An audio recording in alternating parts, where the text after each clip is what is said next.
All right, let's dive right into the source material for this deep dive. We're digging into Mark chapter 7 today. Yeah, and it's packed with some pretty significant interactions. Definitely. We see Jesus clashing with religious traditions, but also these really profound encounters with people in need.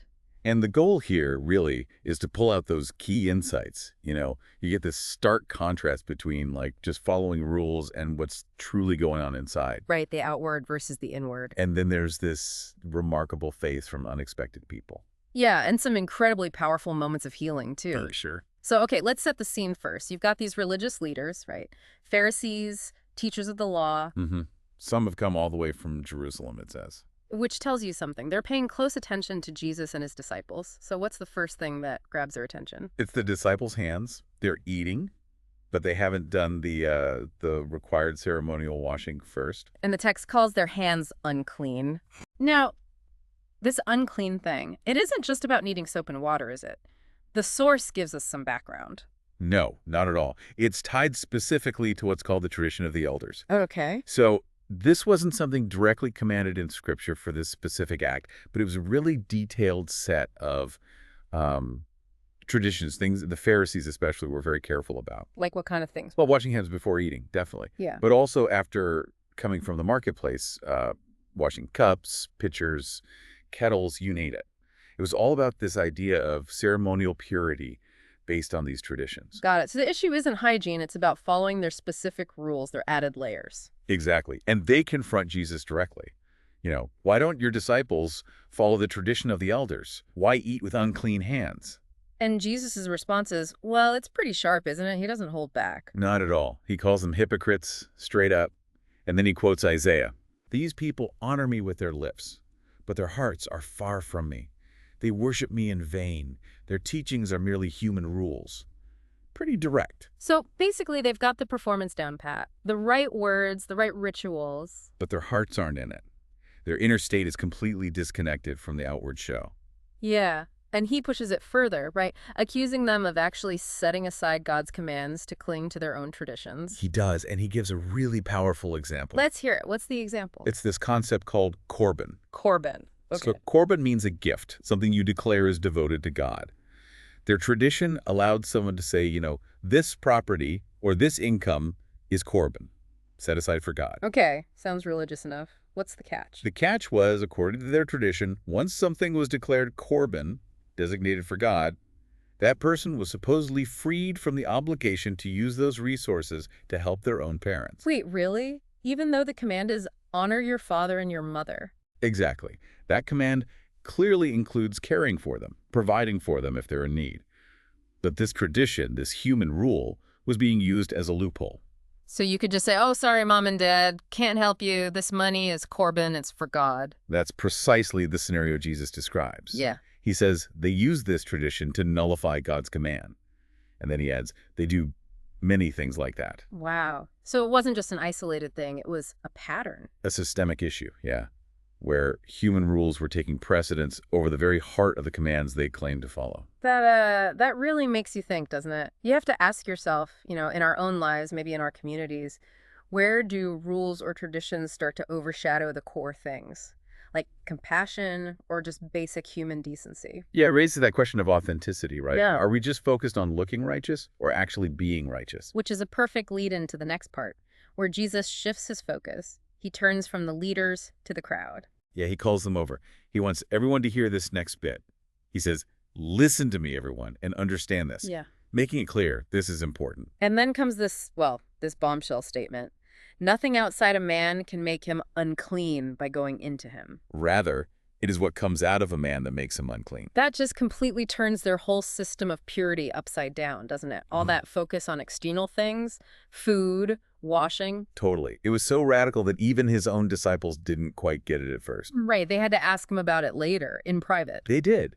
And he explains it again, maybe a little exasperated, like, are you still so dull?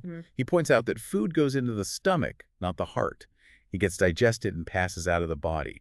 It doesn't defile you spiritually. And that's where Mark, the writer, adds that little note, almost in parentheses. Ah, yes.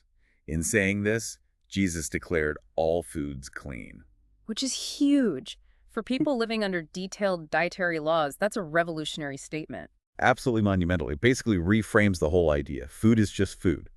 The real source of defilement, Jesus insists, is internal. It comes from within. And he doesn't leave it vague. He gives a list, doesn't he? What exactly comes from within? Yeah, he lays it out quite clearly. From inside, out of a person's heart, come evil thoughts, sexual immorality, theft, murder, adultery.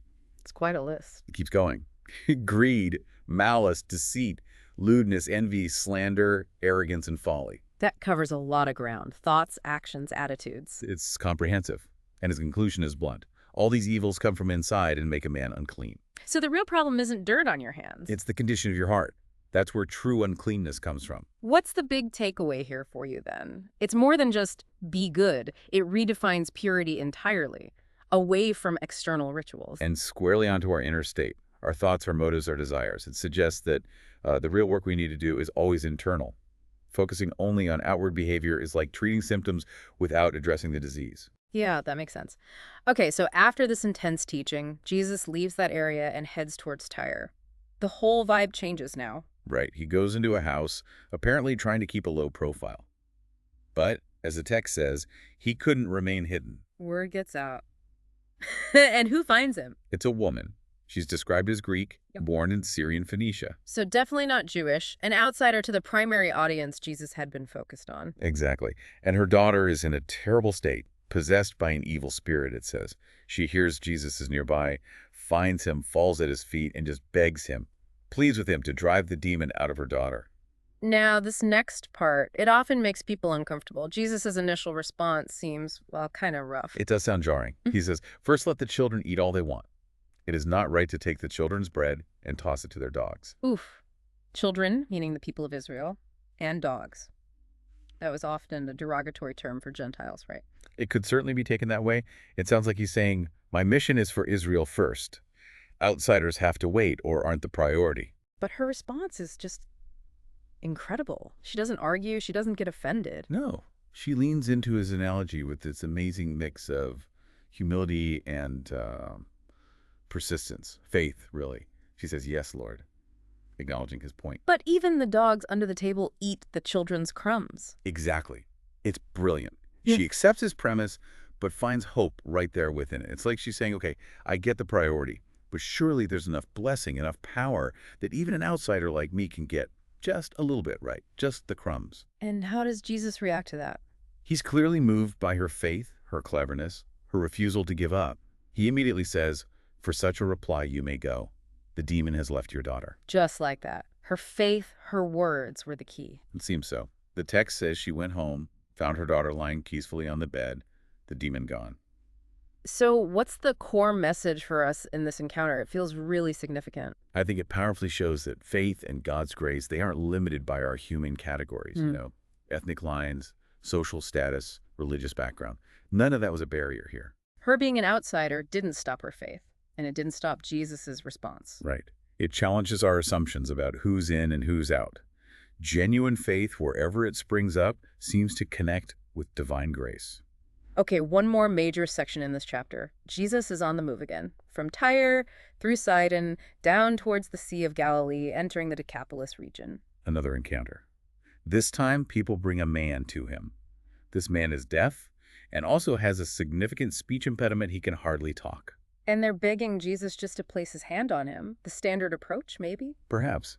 But Jesus does something different here, more personal. He takes the man aside, away from the crowds. Why do you think he did that? Hard to say, for sure. Maybe for privacy, maybe to focus, maybe out of compassion for the man's potential embarrassment. But then his actions are very specific, very tactile. What does he do? He puts his fingers into the man's ears.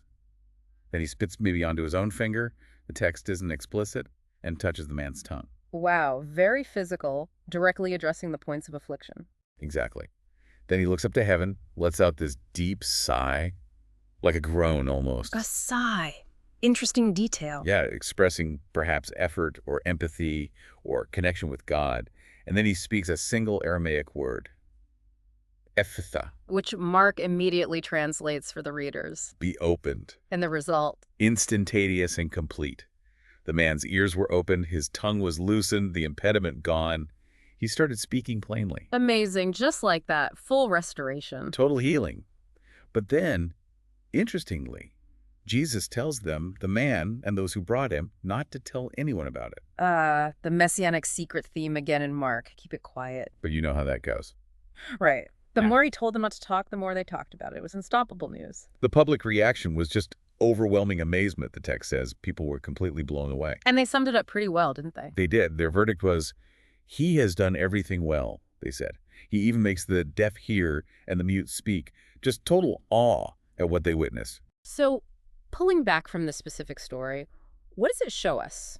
Different ways healing happens, maybe. Yeah, it's not always the same formula. Here you have touch specific actions. That sigh, a powerful word. Yeah. It also highlights maybe the depth of Jesus's compassion in that sigh. And that human reaction, you see something incredible, you just have to talk about it, even if you're told not to. Exactly. That irrepressible need to share wonder, to bear witness to something extraordinary. Okay, so as we wrap up this deep dive into Mark 7, we've really journeyed through some intense moments. Definitely. From challenging the very foundation of religious tradition, To radically redefining purity as an internal matter of the heart. to encountering that persistent boundary-breaking faith of the Syrophoenician woman. And finally witnessing that deeply personal, powerful healing of the deaf man, leading to just widespread amazement. Yeah, the surprising insights really revolve around, I think, flipping expectations. What looks clean on the outside might not be. True purity is internal. And faith can show up where you least expect it, crossing all sorts of lines we draw. Right. And that real transformation, real healing, can happen through such diverse, sometimes intimate means. And the results, well, they're hard to keep quiet. It makes you reflect on that tension Jesus exposed, doesn't it?